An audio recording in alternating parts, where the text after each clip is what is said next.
యేసుక్రీస్తు పరిశుద్ధమైన నామములో ఎవ్రీడే విత్ జీసస్ అనే కార్యక్రమాన్ని వీక్షిస్తున్న మా క్రైస్తవ కుటుంబాలందరికీ మా హృదయపూర్వక ధన్యవాదాలు.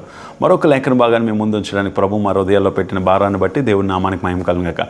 ద్వితీయోపదేశ కాండం ధ్యానం చేస్తున్నప్పుడు మనము రెండు ప్రాముఖ్యమైన విషయాలు జ్ఞాపకం చేసుకోవాలి. ఉపదేశము, రెండోసారి దేవుడు ఉపదేశిస్తున్నాడు.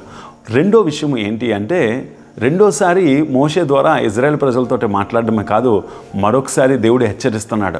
మీరు ఏ స్థితి నుంచి వచ్చారని మాట్లాడతాడు, మీ దేవుడు ఎలాంటి కార్యాలు చేశాడని మాట్లాడుతున్నాడు, మీ దేవుడు ఏమై ఉన్నాడో మాట్లాడుతున్నాడు. ఈరోజు మనం కూడా ఉదయకాల సమయంలో జ్ఞాపకం చేసుకోవాల్సిన విషయం ఏంటి తెలుసా? మన దేవుడు మన జీవితాల్లో ఏమై ఉన్నాడు, మనల్ని ఎలాంటి పరిస్థితుల నుంచి విడిపించాడు, మనల్ని ఎలాగా బలపరిచి వాడుకుంటున్నాడు, మనం ఏ స్థితి నుంచి వచ్చాం, ఇవన్నీ జ్ఞాపకం చేసుకుంటే ఆటోమేటిక్గా మన వ్యక్తిగత జీవితము ప్రభువుకి ఎక్కువగా సన్నిహితంగా ఉంటుంది. అందుకని ఈరోజు మనం ఎక్కడి నుంచి వచ్చినామో మర్చిపోతున్నాం. అందుకనే మరొకసారి ఉపదేశం చేస్తాడు మోషే ద్వారా దేవుడు. ఒక లేఖన భాగాన్ని ధ్యానం చేసుకున్నాం. ద్వితీయోపదేశ కాండం 10వ అధ్యాయము 18వ వచనం బైబిల్లో ఉంటే చదవడానికి ఇష్టపడతాం. ఆయన తల్లిదండ్రులు లేని వారికి, విధవరాలకి న్యాయము తీర్చి పరదేశి అందు దయ ఉంచి అన్నవస్త్రమును అనుగ్రహించేవాడు. ఇక్కడ చూసినట్లయితే తల్లిదండ్రులు లేని వారికి, అనాథులకి, అన్నవస్త్రాలు లేని వారికి ఆయన దయ చూపెడతాడు. ఈరోజు మనం కూడా కొన్నిసార్లు ఈ యొక్క మాట ప్రత్యేకంగా చాలామందికి చెప్తున్నాను, ఒంటరిగా ఉండి బాధపడుతున్నావేమో, ఎవరూ నాకు సహాయం లేరని బాధపడుతున్నావేమో, ఈరోజు నీతోటే ప్రభు మాట్లాడతాను. నీతో ఎవ్వరూ లేకపోయినా, నీ తల్లి విడిచిన, అందుకే బైబిల్ అంటారు, తల్లి విడిచిన తండ్రి మరిచిన నేను నిన్ను విడువను, ఎడబాయను, నిబ్బరం కలిగి ధైర్యంగా ఉండవు.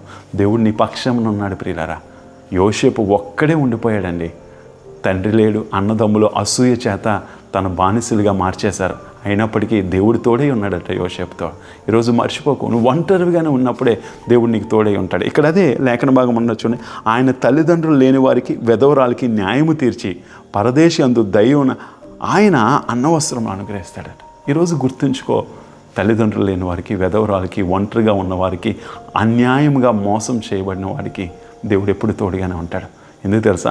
నీ దేవుడు కనికరాన్ని చూపెట్టే దేవుడు, నీ దేవుడు నీ మీద జాలిని చూపెట్టే దేవుడు, నీ మీద దేవుడు దయ చూపెట్టే దేవుడు. ప్రియులారా, ఈరోజు మర్చిపోక, అయ్యో నేను ఒంటరిగా ఉన్నాను, అయ్యో నాకు ఎవరు సహాయం లేదు, అయ్యో నన్ను ఎవరూ ఆదరించట్లేదు, అయ్యో నన్ను ఎవరూ అర్థం చేసుకోవట్లేదు, అయ్యో నన్ను కనీసం నాకు విలువ ఇవ్వట్లేదు.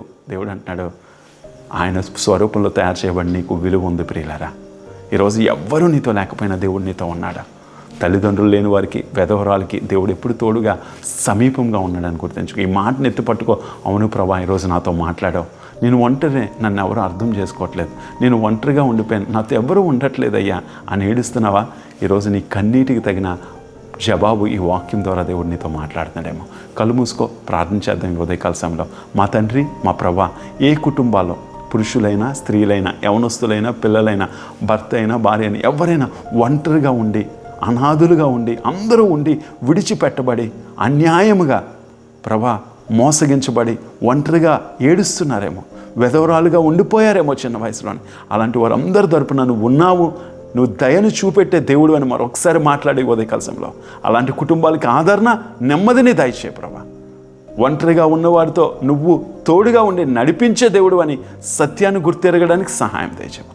నీకే మహిమ ఘనత చెల్లి ఈరోజంతా నడిపించమని యేసుక్రీస్తు సర్వశక్తి కలిగిన నామంలో అడిగి వేడుకొంచున్నాము తండ్రి. ఆమేన్. God bless you. దేవుడు మనందరినీ దీవించును గాక.